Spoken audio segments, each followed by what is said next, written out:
तो करण की यात्रा मिलेगा सियासी रास्ता जो केदारनाथ की तरफ जाता है। उत्तराखंड कांग्रेस के प्रदेश अध्यक्ष करण माहरा एक बार फिर से अपनी केदारनाथ प्रतिष्ठा यात्रा, पदयात्रा पार्ट 2 इसे कह सकते हैं, वो शुरू कर रहे हैं। सोनप्रयाग में यात्रा का एक बार फिर से आगाज होगा। कांग्रेस प्रदेश अध्यक्ष की इस पदयात्रा से सियासत उत्तराखंड की गर्मा रही है। कांग्रेस की केदारनाथ प्रतिष्ठा रक्षा पदयात्रा पार्ट 2 इसलिए भी महत्वपूर्ण है क्योंकि पहले चरण में आपदा के चलते 30 जुलाई को इस यात्रा को सोनप्रयाग पर ही स्थगित किया गया था। लेकिन अब मौसम साफ है। कांग्रेस ने कहा कि दोबारा से इस यात्रा का आगाज किया जाए और केदारनाथ तक इस यात्रा को पहुंचाया जाए। केदारनाथ जहां पर उपचुनाव होना है, केदारनाथ वो सीट जो प्रतिष्ठा का सवाल है। केदारनाथ ठीक मंगलोर और बद्रीनाथ उपचुनाव के बाद की तस्वीर है। केदारनाथ वो सीट जहां पर पूर्व मुख्यमंत्री विजय बहुगुणा ने कहा कि केदारनाथ किसी कीमत पर मत हारना। अयोध्या यानी फैजाबाद सीट, बद्रीनाथ वो भी कांग्रेस अपने खाते में ले आई और अब केदारनाथ की बारी है। ऐसे में इस यात्रा के कई सियासी मायने निकाले जा रहे हैं। यानी यात्रा का आगाज, बीजेपी नाराज मगर कांग्रेस कह रही है तैयारी पूरी। सवाल ये, तमन्ना रहेगी अधूरी या होगी पूरी? आज इसी पर करेंगे चर्चा। हमारे साथ जुड़ेंगे मेहमान, लेकिन पहले इस रिपोर्ट पर गौर फरमाएं और फिर सीधा रुख करेंगे मेहमानों की तरफ। उत्तराखंड की सियासत में यूं तो विपक्षी दल कांग्रेस पर मित्र विपक्ष होने के आरोप लगते ही रहते हैं, लेकिन अब कांग्रेस के प्रदेश अध्यक्ष करण माहरा की पैदल यात्रा भाजपा के लिए चिंता का सबब बनने जा रही है। गुरुवार यानी कि 12 सितंबर से कांग्रेस के प्रदेश अध्यक्ष करण माहरा की केदारनाथ प्रतिष्ठा रक्षा पदयात्रा पार्ट 2 सोनप्रयाग से शुरू होने वाली है। वही सोनप्रयाग जहां से पहले पदयात्रा रुकी थी, यानी कि पार्ट 1 वाली। कांग्रेस की ये पदयात्रा बीजेपी के लिए चिंता का सबब बन रही है, जिस पर बीजेपी के नेता कांग्रेस पर राजनीति करने के आरोप चस्पा कर रहे हैं। वैसे तो कांग्रेस के प्रदेश अध्यक्ष की ये पदयात्रा एक तीर से दो निशाने साधने का काम करेगी। पहले केदारनाथ विधानसभा के उपचुनाव के लिए संगठन को मजबूती मिलेगी और दूसरा जनता के दिल में उतरने का मौका भी। इसके साथ साथ केदारनाथ के गंभीर मुद्दों पर सरकार को कटघरे में खड़ा करने की कोशिश भी इस पदयात्रा के जरिए होगी। इतना ही नहीं, इस पदयात्रा के जरिए करण माहरा बतौर प्रदेश अध्यक्ष पार्टी के भीतर अपने बड़े नेताओं को भी सियासी संदेश देने का काम करेंगे। फिलहाल कांग्रेसी अपने कप्तान का जोश बढ़ाने का काम कर रहे हैं, तो दूसरी तरफ बीजेपी यात्रा पर सियासी युद्ध छेड़ने को बेताब है। देखिए, 12 तारीख से गौरीकुंड से यात्रा शुरू होगी। माननीय अध्यक्ष जी के नेतृत्व में पैदल मार्च हमारे सारे कार्यकर्ता करेंगे और 12 तारीख की रात्रि में केदारनाथ में विश्राम किया जाएगा और 13 तारीख की सुबह विश्व के कल्याण के लिए, भारत की सुख शांति के लिए, उत्तराखंड की समृद्धि और भारतीय जनता पार्टी को सद्बुद्धि देने के लिए बाबा केदार पर जलाभिषेक करने का काम कांग्रेस के कार्यकर्ता करेंगे, प्रदेश अध्यक्ष श्री करण माहरा जी के नेतृत्व में। उसके पश्चात वहां के क्षेत्रपाल भैरव बाबा के यहाँ न्याय की अर्जी लगाई जाएगी कि भाजपा से इस प्रदेश को न्याय दिला जाने की मांग की जाएगी। देखिए, करण माहरा को तो पहले कांग्रेस प्रतिष्ठा रक्षा यात्रा और इवन जो खुद का वजूद है उसकी यात्रा उनको पहले करनी चाहिए, क्योंकि जिस प्रकार से उन सेनापति होने के बाद भी उनकी सेना में एक भी व्यक्ति नहीं है और सेंट्रल शीर्ष नेतृत्व उनको जिस प्रकार से नकार रहा है, उनकी की गई नियुक्तियों को उन्होंने जो है जिस प्रकार से साइडलाइन किया है, इससे प्रतीत होता है कि करण माहरा का अब समय हो गया है। वो प्रदेश अध्यक्ष कांग्रेस पार्टी के सहिता साबित नहीं हुए हैं, जिस पर शैलजा जी ने भी मोहर लगाई है। तो ये केदारनाथ भगवान जी तो सबकी रक्षा करने वाले हैं, पहले खुद की रक्षा कर लें, अपनी पार्टी की रक्षा करें। कांग्रेस प्रदेश अध्यक्ष की केदारनाथ प्रतिष्ठा रक्षा पदयात्रा केदारनाथ विधानसभा के उपचुनाव के लिए कांग्रेस संगठन को मजबूत करने का काम करेगी, यानी कि माहौल बनाएगी। साथ ही स्थानीय जनता और तीर्थ पुरोहित व्यापारियों की नाराजगी को भुनाने का काम भी करेगी। और यही वजह है कि बीजेपी इस पदयात्रा को गंभीरता से ले रही है। खैर, कांग्रेस के प्रदेश अध्यक्ष करण माहरा की ये सियासी कसरत क्या रंग लाती है, ये तो आने वाला केदारनाथ का उपचुनाव का नतीजा ही बताएगा। मगर इतना जरूर है कि यात्रा से सियासी युद्ध होगा, ये तय है। अभय कैंथुरा, इंडिया वॉइस, देहरादून। तो चलिए सीधा रुख करेंगे अपने मेहमानों की तरफ। आपको बता दें, आज हमारे साथ इस चर्चा में जो मेहमान कार्यक्रम का हिस्सा बन रहे हैं वो तीनों आपकी स्क्रीन पर हैं। शांति प्रसाद भट्ट जी हैं हमारे साथ, कांग्रेस के तेजतर्रार चेहरे हैं। डॉक्टर आरपी रतूड़ी बीजेपी के चेहरे हैं, अनुभवी कांग्रेस के हैं, पूर्व कांग्रेसी नेता और मौजूदा वक्त में भाजपाई। और जयसिंह रावत जी हमारे साथ है, वरिष्ठ पत्रकार हैं, उत्तराखंड की सियासत को बहुत लंबे अरसे से कवर करते हुए आए हैं। मैं अपने राजनीतिक मेहमानों की तरफ बाद में रुख करूंगा। सबसे पहले जय सर, आपसे इस चर्चा की शुरुआत चाहूंगा। ये करण माहरा की यात्रा के क्या सियासी मायने हैं? निश्चित रूप से जो केदारनाथ का उपचुनाव है अब होने वाला, संभव है कि नवंबर में 20 तारीख के आसपास कभी भी हो सकता है। तो उसके लिए अब क्योंकि राजनीतिक दल है वो उसी के लिए इनसे बाकी कोई भजन कीर्तन की उम्मीद तो की नहीं जा सकती। करेंगे तो राजनीति ही करेंगे।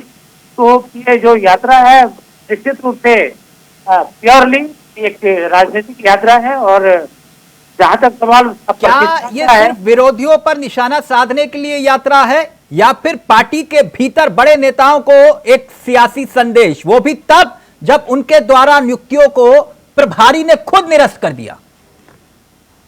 आपको याद होगा जब पिछली बार जो यात्रा थी बीच में आपदा की वजह से स्थगित कर दी गई थी जी, और उसमें लगभग पार्टी के सारे सीनियर लीडर्स थे, वो थे उसमें, चाहे हरीश रावत जी हो, गणेश गोदियाल जी हो या आर्य जी हो या प्रीतम सिंह जी हो, सब सारे लोग थे। तो उसका आ गया। लेकिन सवाल तिलक ये है कि केदारनाथ की प्रतिष्ठा जहाँ है वही है।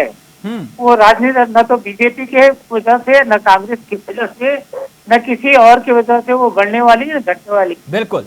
ये समस्या केदार वैली की, संपूर्ण केदार वैली में जो आपदाएं आ रही हैं और हमारे राजनीतिक दल समझ नहीं पा रहे हैं, उस मुद्दे को नहीं उठा रहे जिसको उसको उठना चाहिए था।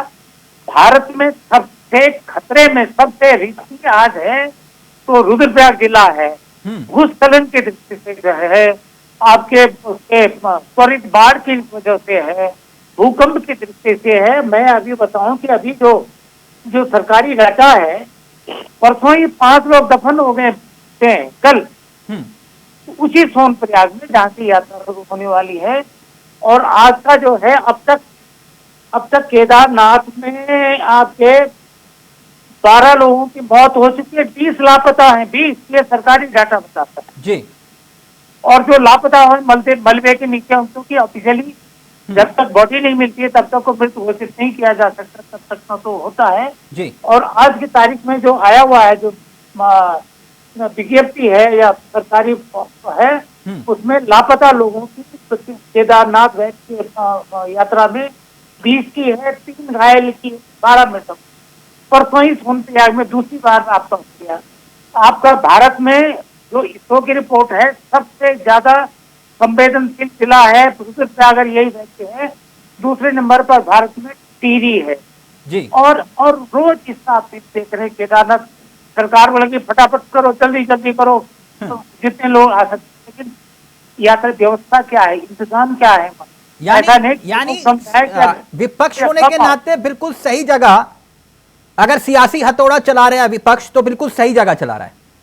नहीं, मेरा ये कहना है कि प्रतिष्ठा के बजाय अगर केदारनाथ वैली की सुरक्षा के लिए बात उठा के भारत सरकार से मांग करते, ये हमारा धार्मिक दृष्टि से भी और इसको बहुत संवेदनशील जिला, इसके लिए अलग कोई ग्रांट की व्यवस्था करो और इसकी सुरक्षा के लिए एमसी से या और गृह मंत्रालय से और इंतजाम करो, डॉप्लर मंगाओ या कुछ करो, इसकी सुरक्षा के इंतजाम करो। ठीक, आप शांति प्रसाद अलग से बचाने का इंतजाम करो, वो होना चाहिए, मुझे मेरा मानना। ठीक, लेकिन ये मसला सियासी लिहाज से माना जा रहा है कि भाई आप यात्रा का, क्योंकि रूट वही है केदारनाथ और मंजिल आपकी उपचुनाव, तो यात्रा का आगाज एक बार फिर से पार्ट 2। लेकिन एक बात तो माननी पड़ेगी, मैं हमेशा एक बात कहता हूं शांति प्रसाद जी, करण महरा में कुछ तो है, कुछ तो है, यह बात माननी पड़ेगी। जो बड़े बड़े बरगद के पेड़ हैं जो वहां कांग्रेस के भीतर खड़े हैं, अपनी ताकत अपना वजूद, वो भी तब जब आला कमान कहे कि नियुक्तियां निरस्त, उसके बावजूद कहे नहीं यात्रा निकालो, कुछ तो है। अब ये यात्रा का आगाज बीजेपी नाराज, कह रहे कि ये सियासत कर रहे हैं, इससे ज्यादा कुछ नहीं। बोलिए शांति जी। तिलक जी, भारतीय जनता पार्टी ने और माननीय मुख्यमंत्री ने 10 जुलाई 2024 को जो दिल्ली में बाबा केदार धाम का शिलान्यास कर की मर्यादा को भंग किया है और वहां QR कोड जिस संस्था ने लगाकर जो चंदा उगाही किया है, इन सब मर्यादा भंग होने के खिलाफ कांग्रेस ने केदारनाथ प्रतिष्ठा रक्षा यात्रा निकाली। ये तो उसका अंतिम चरण है, 2-3 दिन का मामला है और निश्चित रूप से करण मेहरा जी ऊर्जावान नेता है, उदयमान नेता है, उनको अपने वरिष्ठ नेताओं का आशीर्वाद प्राप्त है। हम तो भारतीय जनता पार्टी से सिर्फ 3 सवाल पूछ रहे हैं। वो ठीक है, कितने वरिष्ठ नेताओं का आशीर्वाद प्राप्त है वो सब जानते हैं शांति जी, वो तो सबको मालूम है कौन कौन से वरिष्ठ नेताओं का आशीर्वाद प्राप्त है उनको, है ना, ये किसी से छिपा तो है नहीं। लेकिन क्या करण महरा की सियासी यात्रा से आपको सियासी रास्ता मिलेगा? यात्रा से केदारनाथ तिलक जी, हम तो भाजपा से सवाल पूछ रहे हैं कि केदार धाम के नाम पर जो पैसा उस ट्रस्ट को मिला, वो बद्री केदार मंदिर समिति में आप कब जमा कर रहे हो? हमारा दूसरा सवाल है, जिस पवित्र शिला को आप केदारनाथ जी से दिल्ली लेकर गए, जिसका शिलान्यास आपने किया, वो पवित्र शिला वापस केदारनाथ जी में आप कब रख रहे हो? जो दिल्ली में आपने जमीन खरीदी बाबा केदार के नाम पर, उस भूमि का बहीनामा बद्रीनाथ केदारनाथ मंदिर समिति के नाम आप कब कर रहे हो? हमारे तो ये सवाल है, हमारा सवाल है, जो 268 किलो सोना चोरी का जो आरोप है, उस पर क्या हुआ? हम तो पूछ रहे हैं कि जो संजय चोपड़ा जी ने जो FIR तहरीर दर्ज की थी, उसका क्या हुआ? हमारे तो ये सवाल है। और आपदा की बात आदरणीय जय सिंह रावत जी ने अभी उठाई, निश्चित रूप से मैं उनकी बात से सहमत हूँ। जब आपदा का दंश के प्रदेश झेल रहा था, अभी भी झेल रहा है, तब इनके मंत्री संतरी सब सैर सपाटा कर रहे थे। माननीय मुख्यमंत्री जी, एक मिनट, आपकी चिंता बता देता हूं, आप कह रहे हो कि इनके मंत्री सैर सपाटा कर रहे थे, वो तो सैर सपाटा कर रहे थे, आपकी बात ठीक है। जब 2013 में आपदा आई थी ना, तो जो उड़न खटोला उड़ रहे थे उसमें किसी के रिश्तेदार घूम रहे थे, और जो उड़न खटोला घूम रहे थे उसमें पिकनिक का सामान था। पिकनिक का समझते हो? पिकनिक का सामान था, देखा था ना आपने भी कि नहीं देखा था? आप तिलक जी 1 मिनट मुझे दे दीजिएगा। अभी आ रहा हूं, 1 मिनट जरा रतूड़ी जी के पास, आपको बोलने का मौका दिया, 1 मिनट रतूड़ी जी को ले आओ ना। मैं आपकी इन बातों को बहुत तरीके से बता दूं। अजय भट्ट जी ने उस समय नरकंकाल कितने दिखाए थे लाकर, मुझे बाखूबी याद है। इसका मतलब शांति प्रसाद जी, 1 मिनट रुक जाओ, 1 मिनट। नरकंकाल दिखाए, डेलीगेशन गया था, प्रदेश अध्यक्ष अजय भट्ट थे और नेता प्रतिपक्ष भी थे, बिल्कुल सही कहा। 5 दिन तक सदन नहीं चलने दिया, बिल्कुल सही कहा। ये तो वही कह रहा हूं, शुक्र करिए। मैं तो रतूड़ी जी को कहता हूं कि शुक्र करिए, ये तो अच्छा है कि आप जैसा विपक्ष इनको मिला हुआ है, वरना विपक्ष सड़कों पर होता और गणेश जोशी जी को इस्तीफा देना पड़ता। आप जैसा कमजोर विपक्ष मिला हुआ है, तभी तो वो अभी तक पद पर है। देखना पड़ेगा। अभी हमने 1 दिन पहले आपके विधायक ने सबके सामने कहा कि नेता प्रतिपक्ष मित्र विपक्ष हैं। आपके विधायक सबके सामने बोल रहे हैं। रतूड़ी जी, चल रहा है, हमें सारी घटनाएं। रतूड़ी जी, ये यात्रा का आगाज कर रहे हैं, बीजेपी क्यों नाराज है? आप क्यों नाराज हो रहे हैं? यात्रा करने दीजिए। तिलक जी, बाबा भोलेनाथ की प्रतिष्ठा तो जग जाहिर है कि बाबा भोलेनाथ केदारनाथ में वो प्रतिष्ठित है, उनकी प्रतिष्ठा की चिंता नहीं है। करण महाराज जी को अपनी प्रतिष्ठा की चिंता है, जिनको शैलजा जी ने अभी ये अधिकार भी नहीं दिया कि आप एक जिला अध्यक्ष या ब्लॉक अध्यक्ष भी नियुक्त कर सकें। अब लड़ाई अपनी प्रतिष्ठा की हो, उसे राजनीतिक रंग दिया जाए, तो ये तो इनका अपना अंदरूना मामला है। लेकिन अभी मेरे मित्र शांति जी, जो बड़े अच्छे अधिवक्ता भी हैं, बुद्धिजीवी हैं, इन्हें बम्बई का बद्रीनाथ का मंदिर का जो उद्घाटन आदरणीय हरीश रावत जी ने किया था, तब इन्हें प्रतिष्ठा नहीं दिखी, इन्हें दिल्ली की दिखाई दी। वो धाम और था या वो मंदिर था? सरकारी आयोजन नहीं था। रतुड़ी जी, वो धाम था या मंदिर था? नहीं, मैं क्या कह रहा हूँ, नहीं, मैं वही पूछ रहा हूं, धाम था या मंदिर था? नहीं, आज भी वो धाम है, आप जाकर के देखें वहाँ। अच्छा, बद्रीनाथ धाम था, वो मंदिर नहीं लिखा था? हुआ है, लिखा हुआ, आप बम्बई जाइए। अच्छा अच्छा, बद्रीनाथ धाम लिखा हुआ वहां? जी सर। पक्का मैं रतुड़ी जी? कह रहा हूँ कि ये दिल्ली में है, ये हाँ। कोई सरकारी आयोजन नहीं था, ना ही कोई सरकारी व्यवस्था का है। आप ये कुल मिला के कह रहे हो ये अपनी प्रतिष्ठा बचाने के लिए यात्रा निकाल रहे हैं? केवल अपनी प्रतिष्ठा और केदारनाथ का चुनाव दिखाई दे रहा, ताकि प्रतिष्ठा बची है हाँ। और अंदरूना कला ठीक, शांति वो जी, केवल ठीक। शांति जी जवाब दीजिए बात। वो कह रहे हैं अपनी प्रतिष्ठा बचाने के लिए। अगर हम अपनी प्रतिष्ठा की यात्रा निकाल रहे होते तो हमारे पूज्य शंकराचार्य अभिमुक्तेश्वरानंद जी महाराज और पंडित पुरोहित खुलकर इनके खिलाफ ये बात नहीं कहते, सोना चोरी वाले और केदारनाथ धाम का जो इन्होंने शिलान्यास किया उसके खिलाफ पूरी जनता उद्वेलित नहीं होती। अगर हमें अपनी प्रतिष्ठा की चिंता होती, हमें अपनी प्रतिष्ठा से ज्यादा चिंता महान जनता की है, इस प्रदेश के हक हकूकों की है, इस प्रदेश की मर्यादाओं की है। और हमारी 4 धाम की जो मर्यादा है, जिस पर हमारा आधा से अधिक पूरा 80% जो भूभाग है वो आधारित है, उसकी प्रतिष्ठा की चिंता हमको है। और आप इस तरह की मर्यादा भंग करेंगे और कहेंगे कि हम राम नाम जपने वाली पार्टी है, तो मुंह में राम और बगल में शराब, ऐसा नहीं चलेगा इस प्रदेश में।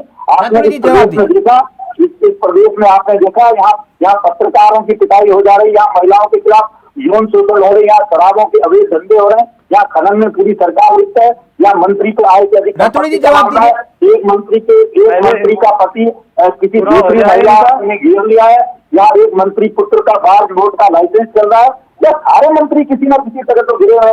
8 मंत्री पद अभी खाली हैं, उनको ये भर नहीं पा रहे हैं, इनके विधायक और मंत्री। शांति जी एक मिनट, थोड़ी सी शांति रखिए। शांति जी एक मिनट, थोड़ी सी शांति। रतुड़ी जी जवाब दीजिए जल्दी से, फिर मैं जयसर आपके पास आ रहा हूँ। मैं तो तिलक जी ये कह रहा हूँ, अगर इन्हें केदारनाथ की प्रतिष्ठा की चिंता होती, हाँ। नीचे नरकंकाल पड़े हुए थे, ये 12 करोड़ में खैर साहब को नचा रहे थे, ये इन्हें केदारनाथ की प्रतिष्ठा की चिंता नहीं है। इन्होंने 12 करोड़ रुपए दिए वहां पर, नीचे हजारों नरकंकाल थे और ये नचा रहे थे, ये गाना बजा रहे थे। इनको केदारनाथ की प्रतिष्ठा की नहीं है, आज केवल केदारनाथ का चुनाव और करण मेहरा की प्रतिष्ठा की चिंता है, इससे अधिक इनको कोई चिंता नहीं है। प्रतिष्ठा सिर्फ करण मेहरा की नहीं है। एक मिनट रतुड़ी जी एक मिनट, सिर्फ प्रतिष्ठा करण मेहरा की नहीं है, प्रतिष्ठा आपकी भी दांव पे लगी है। नहीं, हमारी प्रतिष्ठा है। नहीं, मैं उदाहरण के साथ जयसर एक मिनट शांति जी और रतुड़ी जी का ऑडियो नीचे सिर्फ जयसर। बिल्कुल सही कहा, कंकाल दिखा रहे थे रतुड़ी जी, अजय भट्ट कंकाल दिखा रहे थे, डेलीगेशन गया था, बिल्कुल सही कहा आपने। तब आप कांग्रेस में बैठे हुए थे और मुझे आज भी याद है किशोर उपाध्याय जी पता क्या कह रहे थे, कह रहे ये ओछी राजनीति है, शर्म आनी चाहिए ऐसी राजनीति पर। किशोर उपाध्याय के बयान आज भी मेरे कानों में गूंजते हैं, याद है ना रतुड़ी जी? यही कह रहे थे ना वो जी जी, कि डाका डाल दिया भाजपाइयों ने हमारे विधायकों पर, डाका, इस तरह के शब्द। खैर वो सियासत है, कोई बात नहीं, होता है। लेकिन एक बात विचारधारा है। हाँ सर, मुझे मालूम है विचारधारा क्या होती है। आज वो विधायक है बीजेपी के। नहीं रतुड़ी जी, मुझे मालूम है ये विचारधारा कहां रेस कोर्स में जाकर बदल जाती है, मुझे सब मालूम है जी। रेस कोर्स में कहां बदल जाती है विचारधारा, मुझे मालूम है। एक मिनट, अब छोड़िए, आप ज्यादा मत भुलवाइए रतुड़ी जी। फिर जयसर मैं एक बात जानना चाह रहा था। महाराज खूब बोले, नहीं को तैयार है। नहीं रतुड़ी सर, आप छोड़िए ना उस बात को, क्यों आप गड़े मुर्दे उखड़ाते हैं। जयसर ये कह रहे हैं कि प्रतिष्ठा दाव पर करण मेहरा की लगी है, क्या वाकई सिर्फ करण महरा की प्रतिष्ठा केदारनाथ में दांव पर लगी है, या फिर जैसे विजय बोगड़ा जी मंच से कह रहे थे कार्यकर्ताओं को संबोधित करते हुए कि भाई केदारनाथ मत हारना, अयोध्या हार गए, बद्रीनाथ हार गए, केदारनाथ मत हारना। जय सर। तिलक, बद्रीनाथ की जीत से कांग्रेस इस समय काफी उत्साहित है और उन्हें लगता है कि हम जिस तरह बद्रीनाथ जीतते केदारनाथ भी जीत जाएंगे। और बाई द वे अगर सचमुच जीत जाती है कांग्रेस, केदारनाथ भी जीत जाती है, ये राष्ट्रीय स्तर पर बीजेपी के लिए बड़ा पोजीशन बिल्कुल ऑकवर्ड हो सकती है कि आप अयोध्या हार गए, आप बद्रीनाथ हार गए, आप केदारनाथ हार गए। इसलिए ये चुनाव, केदारनाथ का उपचुनाव बीजेपी के लिए भी और कांग्रेस के लिए दोनों महत्वपूर्ण है। बीजेपी ने देखिए कितना योजनाएं शुरू कर दी, मुख्यमंत्री जी भी कर रहे हैं, बाकी है एक मंत्री आपके सौरभ बगुना वहीं पर है, ज्यादा मैक्सिमम टाइम दे रहे हैं केदारनाथ के लिए, बाकी लोग भी कर रहे हैं। तो यही राजनीति है, कांग्रेस भी करेगी, कांग्रेस और क्या करेगी। क्या इतना आसान दिखाई दे रहा है बीजेपी के लिए चुनाव? क्योंकि कांग्रेस कह रही है कि भैया हम इनको बद्रीनाथ में हरा सकते हैं तो फिर केदारनाथ में भी हरा सकते हैं। राजनीति में कुछ भी हो सकता है, कुछ राजनीति में मिराकल होते रहते हैं और उसमें कुछ भी संभव होता है, लेकिन सवाल स्थिति ये है किसको टिकट मिलता है। बीजेपी का अभी तक ये है कि सीट तो बीजेपी की है, जैसे बद्रीनाथ में सीट कांग्रेस की थी या कांग्रेस ने जीत दिया, यहाँ बीजेपी की सीट है। अगर बीजेपी अपनी सीट नहीं निकाल पाती तो उसके लिए बहुत जवाब बड़ी पोजीशन ऑकवर्ड हो जाएगी। लेकिन सवाल यह है टिकट किसको मिलेगा। वहाँ एक बहुत महत्वपूर्ण बात आपने कही।